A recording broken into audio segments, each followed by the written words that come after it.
은혜 받을 하나님의 말씀입니다. 에스겔서 13장 1절로부터 7절까지 있는 말씀입니다.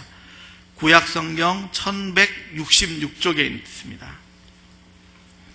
에스겔 13장 1절로부터 7절까지입니다. 함께 교독하겠습니다. 제가 먼저 1절을 봉독에 올리겠습니다. 여호와의 말씀이 내게 임하여 가라사대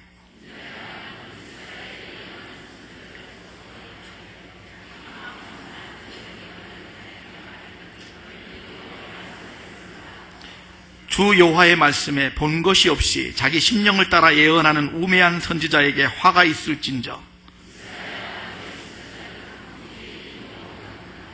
너희 선지자들이 성 무너진 곳에 올라가지도 아니하였으며 이스라엘 족속을 위하여 여호와의 날에 전쟁을 방비하게 하려고 성벽을 수축하지도 아니하였느니라.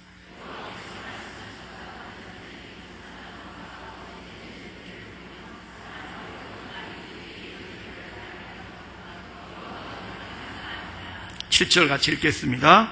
너희가 말하기는 여호와의 말씀이라 하여도 내가 말한 것이 아닌즉 어찌 허탄한 묵시를 보며 거짓된 점괘를 말한 것이 아니냐. 아멘.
서로 인사 좀 나누시죠. 반갑습니다. 사랑합니다.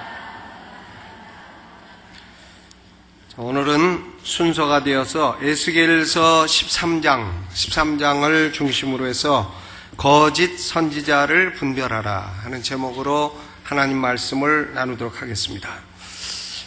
이 세상 우리 대한민국이 좋아지려면 어떻게 되느냐? 저는 좀 사기꾼들이 좀 없어졌으면 좋겠다 이렇게 생각을 하고 있습니다.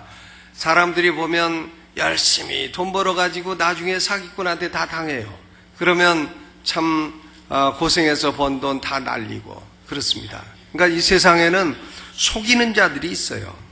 속이는 자들이 많습니다. 그런데 참 속이는 자들도 나쁘지만은 이 속이는 자들에게 속아 넘어가는 것도 현명한 일은 아닌 것입니다. 우리는 속지 말아야 되겠습니다. 아멘. 사기를 당해서는 안 되겠다. 근데요, 정치적인 문제로 속이는 자들도 있고, 경제적인 문제로 속이는 자들도 있고, 또 여러 가지로 속이지만 영적으로 속이는 사람들도 있습니다. 영적인 문제에서 속이는 자들을 성경은 거짓 선지자라고 부릅니다. 왜 사람들은 그러면 영적인 거짓 선지자들에게 잘 넘어가냐? 그 이유는 사람들이 영적인 문제에 대부분 어둡고 영적인 것을 잘 모르고 그렇기 때문에 그렇습니다. 그러니까 영적인 사기꾼에게 잘 넘어갈 수가 있는 것입니다. 우리가 신약 성경을 보게 되면 예수님과 사도들도 여러 번 거짓 선지자들에 대한 경고를 하였습니다. 마태복음 24장 24절에 거짓 그리스도들과 거짓 선지들이 일어나 큰 표적과 기사를 보여 할 수만 있으면 택하신 자들을 미혹하려 하리라 그랬어요. 그러니까 거짓 선지자들이 표적과 기사와 이적을 보이면서 사람들을 미혹한데 택하신 자들까지도 미혹하려 한다. 이게 예수님의 경고입니다. 또 마태복음 7장 15절에도 거짓 선지자들을 삼가라. 양의 옷을 입고 너희에게 나오나 속에는 노략질하는 일이라. 그러니까 예수님이 양의 옷을 입고 나오는 거짓 선지자들이 있다 말씀을 하셨습니다. 또 사도 베드로도 베드로후서 2장 1절을 보면 그러나 백성 가운데 또한 거짓 선지자들이 일어났나니 이와 같이 너희 중에도 거짓 선생이 있으리라. 거짓 선생이 하나님의 교회에도 있으리라 그런 얘기예요. 요한일서 4장 1절에도 사랑하는 자들아 다 영을 믿지 말고 오직 영들이 하나님께 속하였나 분별하라. 많은 거짓 선지자가 세상에 나왔습니다 그랬습니다. 그러니까 성경에 한 번만 있어도 우리가 정신을 차려야 되는데 이처럼 예수님과 사도들이 여러 번 말씀하셨으면 우리는 마땅히 주의를 기울이고 이 말씀의 경계를 받아야 할 줄로 믿습니다. 왜냐하면 이 거짓 선지자들이 택한 백성도 미혹하리라 그랬어요. 그러므로 우리는 거짓 선지자에 대한 분별력을 갖추어야 될 필요가 있는 것입니다. 예루살렘에도 참된 선지자가 있었고 바벨론 포로 가운데도 참된 선지자가 있었습니다. 예루살렘에는 예레미야가 있었고 바벨론 포로 가운데에는 에스겔이 있었습니다. 이 사람들은 참된 선지자였어요. 그러니까 하나님이 참된 선지자를 일으키니까 사단도 거기다가 맞불 작전을 놓아서 거짓 선지자들을 일으켰습니다. 애들 말로는 고춧가루 작전을 쓴 거죠. 그래가지고 사람들이 헷갈리게 해가지고 뭐가 진짜냐, 이 사람은 이 말하고 저 사람은 저 말하는데 도대체 뭐가 진짜냐 이렇게 헷갈리게 만든 것입니다. 그런데요, 진품하고 짝퉁은 어디가 달라도 다르고 시간이 지나면은 품질의 차이가 확연하게 드러나게 되는 것입니다. 그 어떤 사람이 중국에서 나이키 운동화 2만 원 부르는 걸 깎아서 5천 원에 샀는데요. 운동화에 나이키 마크가 딱 찍혀 있었어요. 근데 한 번 신고 나니까 나이키 마크가 없어졌네. 그거 어디 갔나 했더니 자기 발바닥에 찍혀 있는 거예요. 그러니까 이 짝퉁은 이게 조금만 시간 지나면 진품하고는 아주 다른 걸 알 수가 있습니다. 오늘은 에스겔서 13장을 통해서 거짓 선지자, 이 짝퉁 선지자들의 특징은 무엇이고 그들에 대한 하나님의 심판은 어떠하며 또 우리는 그러면 어떤 선지자, 참된 선지자의 말을 들어야 되는가? 이런 말씀을 생각하고자 합니다. 거짓 선지자들이 여러 가지 특징이 있겠습니다만은 에스겔서 13장에는 5가지 특징이 나와 있어요. 첫째로는 에스겔서 13장 2절로부터 3절까지 보면 거짓 선지자들은 자기 마음에서 나는 대로 예언을 하는 자라. 본 것도 없이 자기 심령을 따라 예언하는 자라. 그랬습니다. 자기 마음대로 예언을 하는 거예요. 기도하다가 자기 생각에 뭔가 떠올랐다 그러면 그것이 하나님의 말씀이다. 이렇게 한다는 겁니다. 자기 마음, 자기 심령을 따라 예언한다. 그랬어요. 그런데 예레미야 17장 9절을 보면 만물보다 거짓되고 심히 부패한 것은 마음이라. 인간의 마음이 세상에서 가장 더럽다는 겁니다. 그러니까 그 더러운 마음에서 나오는 예언이 올바른 예언이 될 수가 없죠. 쓰레기통에서 장미가 피겠느냐 이런 말도 있지 않습니까? 부패하고 거짓된 인간의 마음에서 나오는 예언은 부패하고 거짓될 수밖에 없는 것입니다. 하나님으로부터 온 것이 아니라는 말씀입니다. 자기들 마음대로 예언한 것이다 하는 거예요. 때로는 참된 주의 종이라 해도 자신의 욕심에 이끌릴 때에는 자기 마음, 자기 심령에 따라 거짓 예언을 하는 경우도 있을 수 있습니다. 18세기에 영국 복음주의 각성운동을 이끌었던 사람이 존 웨슬리하고 조지 윗필드 두 사람이었는데 존 웨슬리보다는 조지 윗필드가 더 탁월한 설교자였습니다. 그런데 조지 윗필드는 영국과 미국을 13번 왕래하면서 대각성 운동을 이끌었던 사람인데 어느 날 그의 아들이 죽을 병에 걸렸습니다. 그러니까 조지 윗필드가 너무나 마음이 상해서 하나님께 기도했더니 자기 마음속에서 하나님이 살려주신다는 생각이 일어난 거예요. 그래서 사람들에게 하나님이 내 아들을 살려주신다고 한다 이렇게 예언을 했어요. 그런데 그 아들은 죽고 말았습니다. 그러니까 그렇게 훌륭한 분도 조지 윗필드 같이 훌륭한 주의 종도 때로는 자기 마음대로 자기 심령대로 예언할 때는 틀린 예언을 할 수도 있다는 겁니다. 그래서 조지 윗필드가 그 충격으로 6개월 동안이나 설교를 하지 못했다 하는 역사의 기록을 가지고 있는 것입니다. 우리도요 때로는 기도하다가 우리 마음에서 나오는 막 생각들을 가지고 하나님의 말씀입니다, 하나님의 말씀입니다 이런 어리석음에 빠져서는 안 되겠습니다. 잘못하면 그것이 거짓 예언이 될 가능성도 있다 하는 거예요. 그러니까 자기 마음대로 자기 심령 나오는 대로 말을 해서는 안 된다 하는 거죠. 둘째로 에스겔 13장 4절로부터 5절을 보면 거짓 선지자들은 오직 자신의 생존과 이익에만 관심이 있다는 겁니다. 그래서 하나님은 거짓 선지자를 가리켜 황무지의 여우라 그랬어요. Fox in the desert. 황무지의 여우라. 황무지는 먹을 게 없지 않습니까? 그러니까 여우는 황무지에서도 다른 짐승이 끌어모은 먹이를 갖다가 가서 간교한 방법으로 사기쳐가지고 자기가 먹어야 되는 거예요. 그 자신의 생존과 이익에만 관심이 있습니다. 에스겔서 13장 17절로부터 보시죠. 성경 가지고 계시면 17절로부터 보세요. 읽습니다. 17절로부터 시작. 너 인자야 너의 백성 중 자기 마음에서 나는 대로 예언하는 부녀들을 대면하여 쳐서 예언하여 이르기를 주 여호와의 말씀에 사람의 영혼을 사냥하고자 하여 방석을 모든 팔뚝에 꿰어 매고 수건을 키가 큰 자나 작은 자의 머리를 위하여 만드는 부녀들에게 화 있을진저 너희가 어찌하여 내 백성의 영혼을 사냥하면서 자기를 위하여 영혼을 살리려 하느냐 너희가 두어 웅큼 보리와 두어 조각떡을 위하여 나를 내 백성 가운데서 욕되게 하여 거짓말을 고지듣는 내 백성에게 너희가 거짓말을 지어서 죽지 아니할 영혼을 죽이고 살지 못할 영혼을 살리는 도다 그랬어요. 여러분 이 거짓 선지자들 가운데는요 부녀자들이 많아요. 여자들이 많습니다. 그 왜 그럴까? 아마 남자들보다는 여자들이 영이 예민해서 그런 것 같습니다. 남자들은 좀 우둔해요. 좀 민감하지 못합니다. 근데 여자들이 영적인 일에 대단히 민감해요. 그러니까 이 사단도 남자들은 잘 안 쓰고 여자들을 거짓 선자로 많이 쓰는 것 같아요.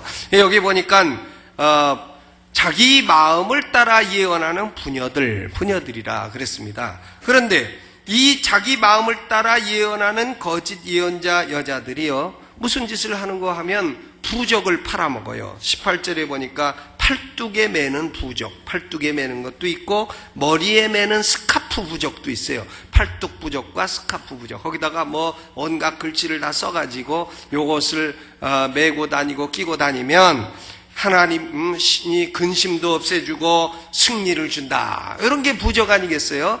그러니까 부적을 팔아먹어요. 여러분, 거짓 선지자들은 부적 팔아먹습니다. 부적, 요새도 보면 부적 가지고 벽에도 넣고 자기 수첩에도 갖고 다니고 이런 사람도 있어요. 그 써준 사람도 자기도 모르고 남도 모르고 다 모르는 그림 같은 거 이렇게 써갖고 뭐 한 장에 뭐 얼마다, 참 그거 장사 괜찮은 장사예요. 그런데요, 그 부적이 도대체 그게 뭐냐 이게. 그게 거짓 선지자들이 자기 생존과 이익을 취하기 위해서 만드는 거짓된 것이다, 이것입니다. 예수 믿는 사람들 보면 종전에 그 부적 같은 거 집에 붙여놓고 예수 믿고 난 다음에 그걸 띄기를 막 무서워하는 사람들도 있어요. 그러면 목사들은 쫓아다니면서 그런 거 다 찢어버리는 게 이제 잡인데, 저도 뭐 여러 개 찢어버렸어요. 근데 그거 뜯어버리면 뭐 화가 미칠까 걱정하는데 여태까지 저 멀쩡히 살아있습니다. 아무 화 안 일어나요. 다 찢어버리시고 재수없는 물건 집안에 붙여두지 마시고 벽에 같은 데 두지 마시고 수첩에 넣고 다니지 마시기를 주의 이름으로 축원합니다.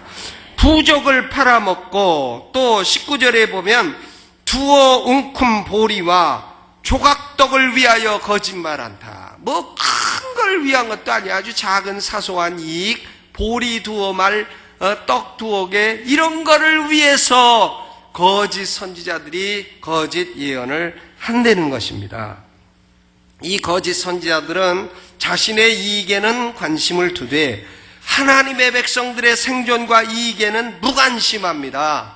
그러니까 에스겔 13장 5절도 보면 너희 선지자들이 성 무너진 곳에 올라가지도 아니하였으며 이스라엘 족속을 위하여 여호와의 날에 전쟁을 방비하게 하려고 성벽을 수축하지도 아니하였느니라. 전쟁이 났는데 거짓 선지자들은 성벽이 어디 무너진 데가 없는가, 이런 거에는 무관심해요. 성벽 무너진 데 금간대 없는가, 그러면 그걸 고치고 방비를 하고 하나님이 죄악 때문에 심판한다 그러면 회개하도록 백성을 이끌어야 되는데 그런 문제에는 아무런 관심도 없고 자기 입에 들어가는 두어 조각, 조각떡, 이런 것에만 관심이 있다, 이것입니다. 그러니까 하나님의 교회, 하나님 나라의 유익을 먼저 생각하지 아니하고 자기 자신의 생존과 이익에만 관심을 두는 사람은 황무지의 여우입니다. 황무지의 여우, 거짓 선지자라 하는 거죠. 그 다음 세 번째로는 에스겔서 13장 10절로 16절까지 보면 거짓 선지자들은 단기적으로는 좋게 보이고 인기가 있어요. 그러나 장기적으로 보면 무가치한 사람들입니다. 교회 역사 오랜 시간을 두고 보면 아주 무가치한 사람들이 거짓 선지자예요. 그러나 그 당시로는 단기적으로는 인기가 많이 있습니다. 그들은 잠깐 단기간적인 안목을 가지고 사람을 속이는 것입니다. 그러나 오랜 교회 역사를 보면 그들은 아무런 가치도 인정받지 못할 사람들이라는 것입니다. 에스겔 13장 10절로 16절에는 담을 쌓는 사람의 얘기입니다. 담을 쌓는데 기초가 허약해요. 여러분, 담 쌓으려면 기초를 잘 파서 쌓아야 되는데요, 기초는 대충 해놓고서는 담을 쌓아요. 담을 싸고 그 담에다가 회를 잔뜩 발라놔가지고 겉으로 보면 아주 멋있게 만들어놨단 말이에요. 그러니까 겉으로 보면 이 담 예쁘다, 이거 참 만리장성이다, 하지만 속의 기초를 보면 허약하다 이거예요. 그러니까 이것을 뭐라고 하냐면 회칠한 담이라. 회칠한 담. 폭풍이 불고 폭우가 내리고 큰 우박덩이가 떨어지면 우박을 맞았는데 담이 무너져 버려. 회칠한 담은 우박덩어리에도 무너진다는 것입니다. 어떤 사람이 예수를 믿어가지고 예수님을 향한 첫사랑이 뜨거운 사람이 있었습니다. 근데 그 사람이 이제 공사판에 다녔어요. 일하러. 하루는 도시락을 싸갖고 공사판에 가가지고는 점심시간이 됐습니다. 담을 쭉 쌓는 일을 하는데 점심시간에 도시락을 넣고 아버지 감사합니다. 이렇게 일할 수 있는 건강 주시고 밥 주셔서 감사합니다. 근데 개가 도시락을 물어갔네. 개가. 물어가니까 옆에 사람들이 깔깔깔깔거리고 웃고 야, 저 인간 예수 믿더니 도시락 개가 물어간다고. 그러니까 눈을 딱 떠보니까 개가 막 진짜로 물어가고 있어요. 그러니까 쫓아가가지고 내 밥을 개야 네가 왜 뺏어가냐고 쫓아가서 도시락을 뺏어오는데 그 사람들이 너무나 크게 웃다가 담 싼 게 무너져갖고 그만 머리가 다 깨졌어요. 그러니까 그럴 때는 그냥 머리 깨졌다가 하면 재미가 없고 대가리가 다 깨져버렸습니다. 뭐 애들 하는 말이요. 그런 확인이 안 된 얘기도 있어요. 여러분, 이 거짓 선지자는요 회칠한 담과 같아요. 겉에는 멀쩡했는데 속은 기초가 아주 없단 말이에요. 얼마 전에 텔레비를 보니까 어떤 아파트를 짓는데 겉에는 막 멀쩡하게 해놓고서 속에다가 건축 쓰레기를 다 집어넣어가지고 그렇게 만들었다. 그래가지고 파보니까 건축 쓰레기가 다 나오는 그런 아파트가 있었습니다. 그건 텔레비에서 봤으니까 확인된 얘기입니다. 여러분, 예레미야나 에스겔이 참된 선지자인데 이 사람들은 바벨론에 포로되어 70년을 고생을 해야 된다고 예언을 하고 거짓 선지자는 2해만 지나면 예루살렘으로 돌아간다고 예언을 하고 그러면 70년이 좋아요? 2해가 좋아요? 사람들에게는 2해만 고생하면 돌아간다는 이 말이 좋은 겁니다. 인기가 있는 거예요. 그러니까 예레미야서 28장 16절을 보면 하나냐, 둘이냐가 아니고 하나냐라고 하는 이 거짓 선지자가요 2년 지나면 바벨론 포로에서 돌아간다 예언을 했다가 하나님이 그해 7월 달에 그를 죽이셨습니다. 회칠한 담 같은 인간이 담이 무너져 갖고 죽어버렸다 하는 것입니다. 여러분, 저는 교회 역사를 보게 되면 신앙을 바로 가르친 슈퍼스타들이 있어요. 누구냐면 사도 바울, 별 7개, 사령관이에요. 총사령관. 그리고 어거스틴, 별 6개, 마르틴 루터, 별 5개, 존 칼빈, 별 5개, 스펄전, 별 4개, 마틴 로이드 존스, 별 3개. 저는요 그분들 명단에 끼고 싶어요. 그분 맨 끄트머리에 피영민, 이렇게 끄트머리에 거기 서고 싶은 사람이지 무슨 펠라기우스, 아르미니우스, 웨슬리 뭐 이런 명단에 들어가고 싶은 사람이 아니에요.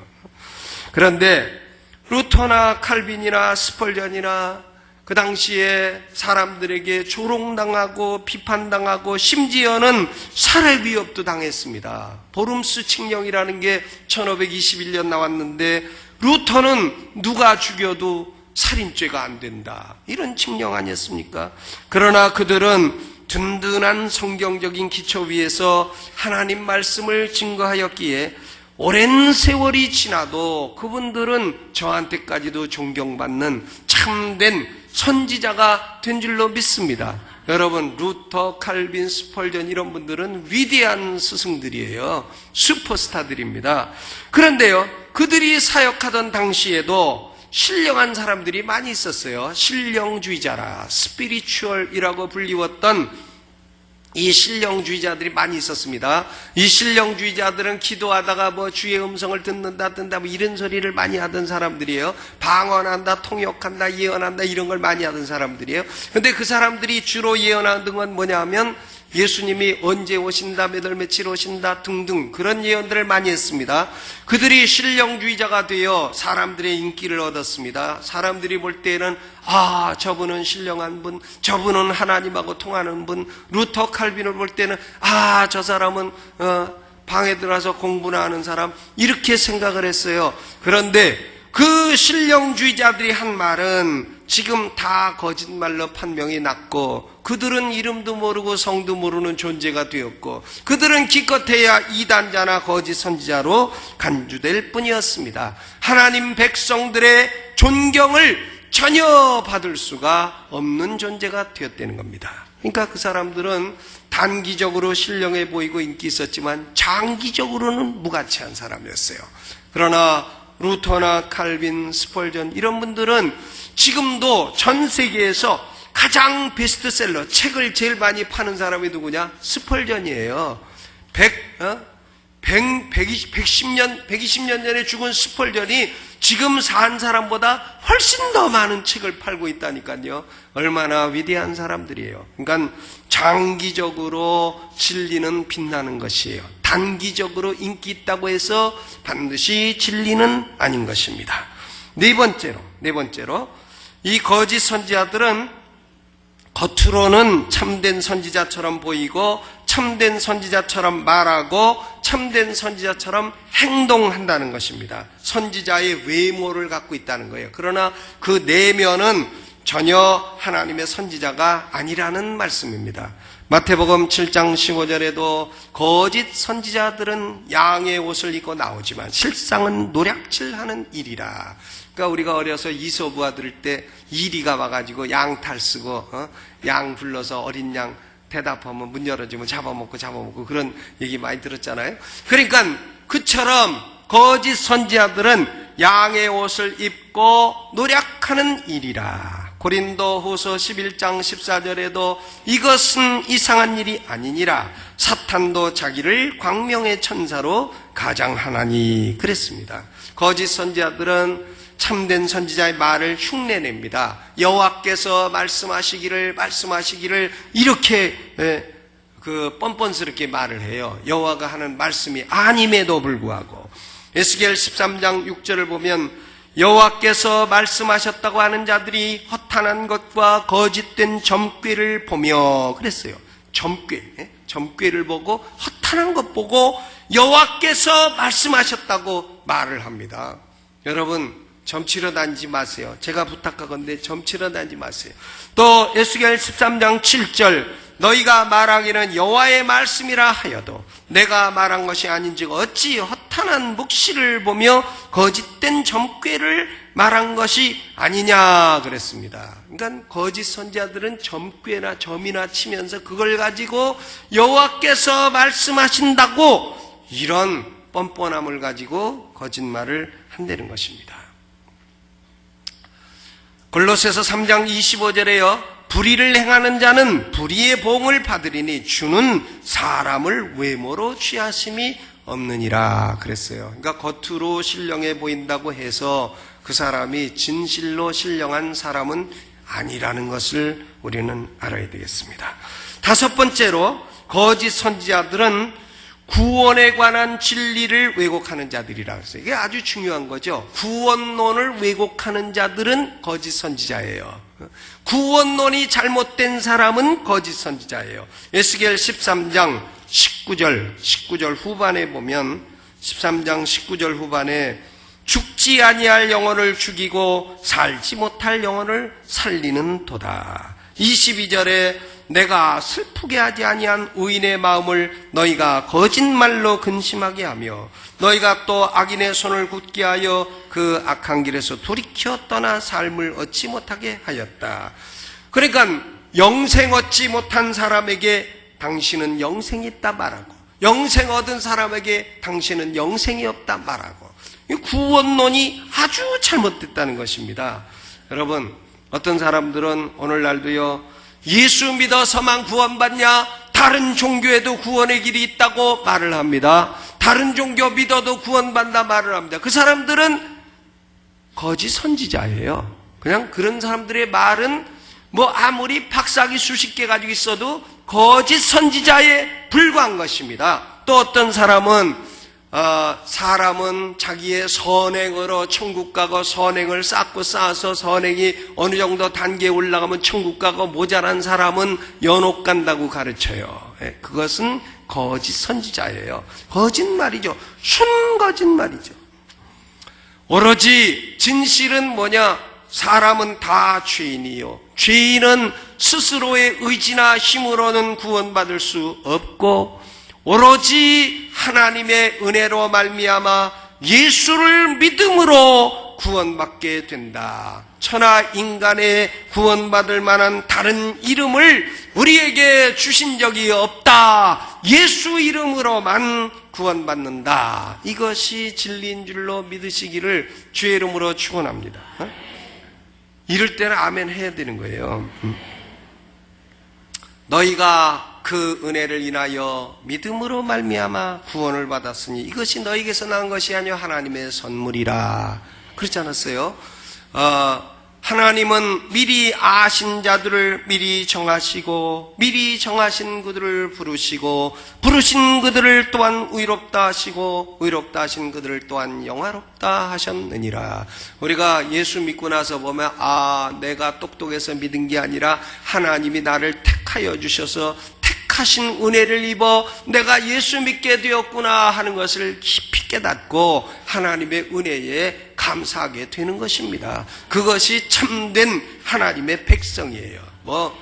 텔레비에 나와서 유명한 사람이라고 해서 헛소리 하는 게 그것이 진리가 아니에요. 성경이 진리요. 구원에 관한 진리를 사기치는 사람은 거짓 선지자다 이것입니다. 그러니까 예수겔 시대에도 참 거짓 선지자들이 영생 얻은 사람은 못 얻었다고 못 얻은 사람은 얻었다고 거짓말을 해요. 하나님이 근심케 하지 않는 사람은 근심케 하고 하나님이 근심케 하는 사람은 근심 안 하게 하고 이렇게 한다 이것이에요. 아무리 그들이 훌륭한 외모와 탁월한 언변을 가졌다 할지라도 구원에 관한 진리를 왜곡하는 자는 거짓 선지자인 것입니다. 저는 지금까지도 참 하나님의 주권과 은혜의 교리를 설교를 해오고 있는데 시간이 지나면 지날수록 이것이 진리고 다른 진리는 없도다 하는 확신이 깊어가는 것입니다. 더 깊어가요. 하나님이 주권자요 하나님은 택하신 자들에게 믿음을 주어 구원케 하신다. 우리가 예수 믿은 것은 하나님의 택함 받은 은혜로다. 이것이 더욱더 시간이 지날수록 확신이 깊어가는 것입니다. 아멘. 그러니까 예수 믿는 것 이외에 다른 방법으로 천국 간다고 가르치는 사람은 다 뭐라고 생각하면 돼요? 거짓 선지자, 황무지의 여우, 휘칠한 담과 같다. 이렇게 생각하면 되는 것입니다. 그런데 거짓 선지자들을 하나님이 어떻게 심판하시냐? 일반적으로 그들에게는 화가 있을지어다. 그랬어요. 화가 있을지어다. 에스겔 13장 3절 우매한 선지자들에게 화 있을진저. 또 13장 8절을 보면 너희가 허탄한 것을 말하며 거짓된 것을 보았은즉 내가 너희를 치리라. 나 주 여호와의 말이니라. 그랬습니다. 그들에게 화가 있는 겁니다. 그런데 구체적으로 그들은 어떤 화가 있느냐? 13장 9절을 같이 읽어보죠. 9절 읽어봅니다. 시작. 그 선지자들이 허탄한 묵시를 보며 거짓 것을 점쳤으니 내 손이 그들을 쳐서 내 백성의 공회에 들어오지 못하게 하며 이스라엘 족속의 호적에도 기록되지 못하게 하며 이스라엘 땅에도 들어가지 못하게 하리니 너희가 나를 여호와인 줄 알리라. 그랬어요. 그들은 성도의 교제에 들어오지도 못하고 하늘나라 생명책에는 애시당초 기록도 되지 못했고 결코 천국에 들어가지도 못했고 현세의 재앙뿐만이 아니라 영원한 내세의 재앙도 받게 된다 하는 말씀이에요. 하나님은 거짓 선지자들을 너무나 싫어하신다 하는 얘기죠. 그러면 21세기에도 거짓 그리스도, 거짓 선지자들이 도처에 널렸습니다. 대한민국에는 더 많아요. 더 많아. 재림 예수가 한 30명 있다가 또 3명 죽었어. 무슨 재림 예수가 죽나 몰라. 그래서 27명 남았다 그래. 또 몇 년 사이에 몇 명 더 죽었는지 모르겠어요. 도처에 거짓 선지자들이 널렸습니다. 겉으로 보면 아주 신령하게 보여요. 그러면 이렇게 거짓 선지자들이 널려있는 이 시대에 우리는 누구 말을 들어야 됩니까? 누구 말을 들어야 됩니까? 신명기 18장 15절에 보니까 네 하나님 여호와께서 너희 가운데 네 형제 중에서 너를 위하여 나와 같은 선지자 하나를 일으키시리니 너희는 그의 말을 들을지니라. 모세가요 하나님이 나 같은 선지자 하나 세우니까 너희는 그의 말을 들으라 그랬어요. 그런데 사도행전 7장 37절에 보면 스데반이 순교 직전의 설교에서 하나님이 모세 같은 선교자를 일으키신다고 했는데 선지자를, 이 선지자가 바로 예수 그리스도시다 이렇게 증거한 것입니다. 그러니까 우리는 예수님만이 참된 선지자요. 선지자는 가르치는 사람이잖아요. 하나님의 것을, 하늘의 것을 가르치는 사람이에요. 참된 선지자는 누구냐? 하늘에서 오신 예수 그리스도, 그분이 참된 선지자고, 우리는 예수 그리스도의 말씀을 들어야 할 줄로 믿습니다. 여러분, 성경에 보면 하나님이 하늘에서 직접 음성으로 말씀하신 게 여러 번 있어요. 뭐 책으로 말씀하신 게 아니고, 뭐 선지자를 통해 말씀하신 것도 아니고, 직접 하늘에서 음성으로. 구약 시대에는 시내산에서요, 모세한테 두 돌비로 십계명을 주셨지만 하나님이 이스라엘 백성 수백만을 모아놓고 시내산에 모아놓고 200만 모아놓고 하늘에서 직접 음성으로 말씀하셨어요. 너는 나 이외에 다른 신을 내게 있게 말지니라라라라. 하나님이 말씀하시니까 에코가 있는 거죠. 이래가지고 십계명을요 음성으로 직접 말씀하셨다니까요. 그러니까 모세가, 야, 너희같이 하나님의 음성을 직접 들은 백성이 세상에 어디 있느냐고 이렇게 말하지 않았습니까? 그런데 신약 성경에도요 하나님이 하늘에서 직접 음성으로 말씀하신 경우가 3번 있습니다. 3번. 한 번은 마태복음 3장 17절에 예수님이 침례받으시고 올라오신데 성령이 비둘기처럼 임하더니요, 이는 내 사랑하는 아들이요 내 기뻐하는 자라. 하늘에서 그 소리가 들린 거예요. 얼마나 신기하겠어요. 여러분, 하나님이 지금 강남중앙침례교회 여기 딱 오셔갖고 사랑하는 성도들아 내가 너희를 축복하노라 라라라 하시면 얼마나 신기하겠어요. 그 음성을 직접 들으면. 또 마태복음 17장 5절에 보면 베드로, 요한, 야고보와 예수님이 변화산에 올라가셨을 때에 하늘에서 음성이 났습니다.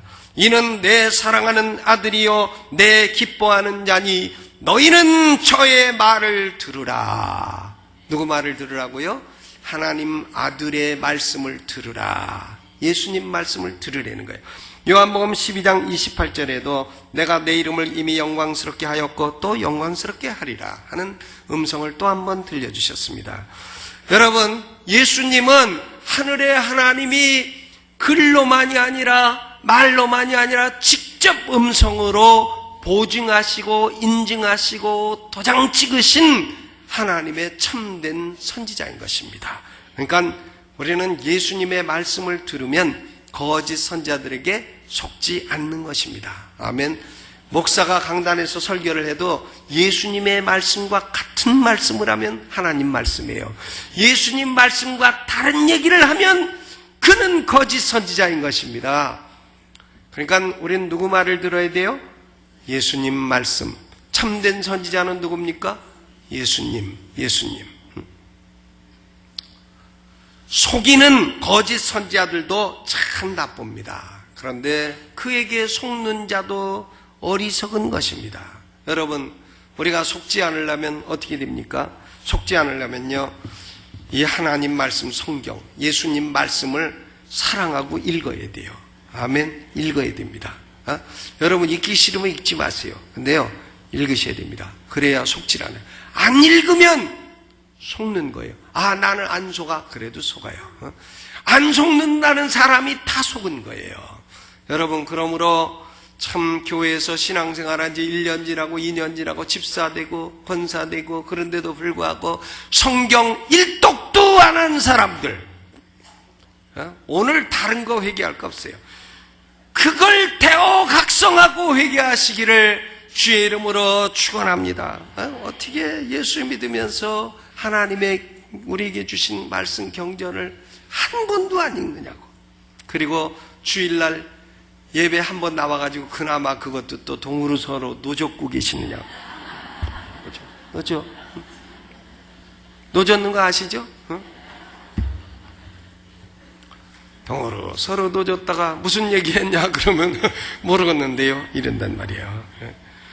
여러분, 성경을 읽을 뿐만 아니라 교회에서 교리 공부도 시키지 않아요? 교리 공부. 교리 공부에 들어가서 배우셔야 돼요. 어떤 분은 교리가 무슨 소용이냐 하지만 그런 사람 말을 듣지 말아요. 교리가 얼마나 중요한, 교리는 성경이 복잡한 것을 다 정리를 해서 가르치는 것이기 때문에 너무나 중요한 것이에요. 저는 악한 교리 가르치는 사람이 아니에요. 내가 가르치는 것이 옳다고 하는 만큼은 공부를 했어요. 여러분이 교만하게 들으셔도 할 수 없어요. 내가 이것이 가르치는 것이 옳다고 확신할 만큼 공부를 했단 말이에요. 코피 터지게 목숨 걸고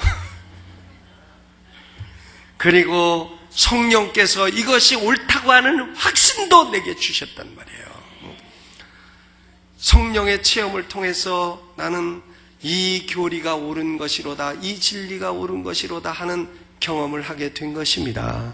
여러분, 그러므로 속지 않으려면 어떻게 돼요? 성경 사랑하고 읽으세요. 지금까지 성경을 멀리 두는 사람은요, 가까이 탁 끌어다가 읽으시라고요. 심심할 때 뭐예요? 성경 읽어요. 성경을 읽는 사람은 외로울 수도 없고 우울할 수도 없어요. 우울하려고 딱 하면 성경을 피고 읽어요. 아유, 우울한 것도 한가한 사람이 우울한 거지. 예? 한가하니까 자꾸 우울 같은 게 찾아오는 것이죠. 성경 다 읽고 소리내서 읽어요. 소리내서 그러면 우울이 왔다가도 아이고 이 집안에 내가 붙어있다가 우울증이 붙어있다가 밥도 못 얻어먹겠다 해서 옆집으로 이사가는 것입니다. 그러니까 성경 읽으시고 성경만 읽어도요 축복이 많이 오는 겁니다. 성경을 읽으면 하나님이 가까이 오시는 거예요. 그래가지고 복을 주시는 겁니다. 성경을 멀리 해놓으면은 악령이 가까워요. 귀신들이 가까워가지고 사람을 혼미하게 만들고 헷갈리게 만들고 속게 만들고 그러는 것이에요. 그러니까 참 보면 어떤 사람들은 평생 부지런히 노력해서 돈 벌어가지고 사기꾼한테 다 날리고 이런 경우도 많아요. 속을 수 있는 거죠. 그런데 우리는 하나님 말씀 가까이 하면 속지 않습니다. 영적인 문제에서 속질 않아요. 아멘. 말씀 많이 읽으시고요. 한번 제가 물어볼게요. 지금까지 성경 안 읽었지만 오늘 말씀 듣고 보니까 아이고 읽어야 되겠습니다. 네, 읽겠습니다. 그런 사람 손 드세요. 아, 다 들어요. 힘들고 하는데 다 드세요. 손 내리세요. 진실로 성경 가까이 하세요. 그것이 복받는 길입니다. 두 번째는 신령해 보이는 외모에 이끌려 다니지 마시기를 주의 이름으로 축원합니다. 사람 신령해 보인다고 뭐 점 잘 친다고 예언 잘한다고 쫓아다니지 마시라고요. 마시라고요. 저는 교수 생활할 때 학생들 가운데 예언의 은사가 있다고 하는 애들이 있었어요. 내가 한번 너 나한테 좀 예언해봐라. 그러니까 내 손을 딱 붙들더니 예언을 해요. 사랑하는 아들아. 이런 싸가지 없는 놈. 아니, 교수를 보고 사랑하는 아들이 뭐예요? 그 제가 혼자 하는 말이에요. 근데, 그러고서 뭐 예언을 해야 되는데 하나 영양가 있는 예언 하나도 없고, 그리고 그 친구가 지금은요, 전도사도 안 돼요. 목회도 못 합니다. 저 밥도 못 먹어요. 그러니까, 내가 볼 때에 참 그렇게 신령해 보이는 외모를 가진 사람이요 지대로 된 사람이 없더라는 겁니다. 그러니까 성경 가지고 사랑하고 예수님 사랑하고 바르게 살아가는 사람이 그런 사람이 다 신령한 사람인 것입니다. 그러니까 외모에 이끌리지 마세요. 예수님은 외모가 없습니다. 고운 모양도 없고 풍채도 없은즉 우리의 보기에 흠모할 만한 아름다운 것이 없도다. 이사야 53장 2절에 그렇게 말씀했습니다. 여러분, 저는 확신컨대 사람은요 죽기 2초 전이라도 예수를 믿으면 천국 가는 거예요. 십자가 강도가 죽기 5초 전 2초 전인지 몰라도 그때 예수 딱 믿고 예수님이 내가 오늘 나와 함께 천국에 있으리라고 말씀하셨잖아요. 복음의 능력은 그렇게 위대한 겁니다.